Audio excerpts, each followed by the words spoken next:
ఈరోజు టాపిక్ వచ్చేసి మామిడి తోట. మామిడి తోటలో ఇది పల్లి రకం అనమాట. ఇది వచ్చేసి కొన్ని ఇడుపులు ఉన్నాయి అక్కడక్కడ.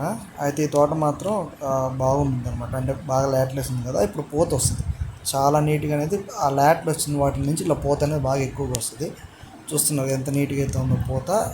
పింక్గా ఉండేవన్నీ కాయలుగా అవుతాయి అనమాట. ఇది వచ్చేసి రసాలు పూత. ఇది వచ్చేసి రసాల చెట్టు. ఇది చూడండి, ఆ పూత నుంచి ఈ విధంగా కాయలు అయితే తయారవుతాయి. కాయలు అయిన తర్వాత అంటే అన్ని ఫొటోస్ ఏమి లేవు, అందుకని ఓవరాల్గా చూపిస్తున్నాను అప్ టు డేట్. ఇవి వచ్చేసి చూసారు ఎంత నిండుగా ఉన్నాయో చెట్టుకి. ఇది వచ్చి పల్లికాయ ఎప్పుడైనా నీకు కాయ కనపడదు, అంటే లోపల ఉన్నాయంట ఆకుల్లో. చూడండి ఎంత నిండుగా ఉన్నాయి, కానీ లోపల ఇంకా చాలా ఉంటాయి అనమాట. కనపడేదానికన్నా ఎక్కువ ఉంటాయి. చూస్తున్నది లోపల పక్క చూడండి ఎన్ని ఉన్నాయో. ఈ విధంగా వచ్చేసి లోపల పక్క ఉంటాయి అనమాట, ఎక్కువ బయటికన్నా కానీ లోపల పక్క ఉంటాయి. ఇది వచ్చేసి నేను వీడియో తీసాను ఎంత నీట్గా ఉందని షైనింగ్ కోసం. చూడండి అసలు కాయ మచ్చ అనేది ఏం లేదనమాట. చాలా అంటే చాలా నీట్గా వచ్చాయి కాపు మొత్తం. చూడండి ప్రతి ఎక్కడైనా పెద్ద మచ్చ అనేది చాలా అంటే చాలా తక్కువ. ఎక్కడో ఒక ఇక్కడేమో చిన్న చిన్న మచ్చలు ఎక్కడో ఉంటాయి. అవి ఎంత మనం ఫెర్టిలైజర్ ఏం కొట్టినా కానీ అవి పోవు అనమాట.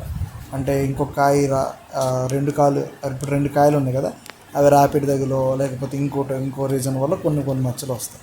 ఇవి వచ్చేసి చేలో పండులు చూస్తున్నారు కదా, ఫస్ట్ పండు అనమాట ఇది. ఇందాకది ఇది వచ్చేసి ఫస్ట్ పండ్లు.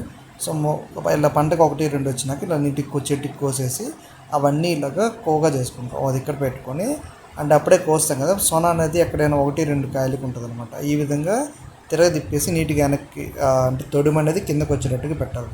ఈ విధంగా బాక్స్ ప్యాకింగ్ చేసేసి ఎవరికైతే అడుగుంటారో వాళ్ళందరికీ ఇచ్చేస్తాం.